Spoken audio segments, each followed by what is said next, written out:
তোমরা আমার না কয়া আমার গেটে নক না করে আমার ঘরে ঢুকলা কেন? কিরে চুপ জানোয়ার, তোর ঘরে ঢুকতে হলে কি এমন নক করে ঢুকতে হইব? কোন মায়ের বুক খালি করে এই মায়ের ধরে লইছস? পরে আমার ভালো লাগছে তাই উঠাই লইছি। তোমার কোনো সমস্যা? পারি নাই রে মা, পারি নাই।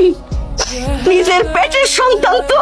তুই ডরিস না মা, আমি আছি, আমি আছি। রিমির দিকে খেয়াল করছস? শোন, পরে কইস ওর আব্বাই সুস্থ আছে। বউ বাচ্চা লয়ে আইসছ, বয় বয়, বসো। বাচ্চাটা ডরাইতেছে না? মা বাপ এইভাবে বাচ্চার সামনে কান্দে? বাপ হইছো?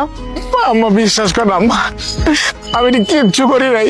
কোথার কসম করে কইতেছি আমার পোলার মাথায় হাত রাখছি আম্মা। আমি জানি না আম্মা কে করছে আম্মা এটা। কি হয়েছে?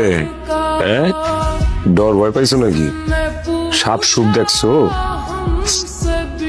সাপ দেখি নাই, সাপের চাইতেও ভয়ঙ্কর প্রাণী দেখছি। তুই আমার মুখে থুতু দিলি না? তোর ভালোবাসা অর্জনের গোষ্ঠী কি নাই। অর্জন হইলে হইব, না হইলে নাই। তবু সবগুলিরই ডাকছি আমি একটা কথা বলার জন্য।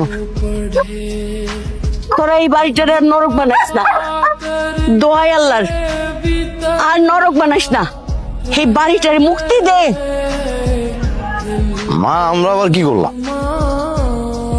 তোরা কি করলি মানে? তবু সাহসেই তো মাসুদ আরো শক্তি পায়। সে আজকে ঠিক তার বাপের মতো কাজটা করছে। রিমি মেয়েটা তার মুখে থুতু ছিটাইছিল।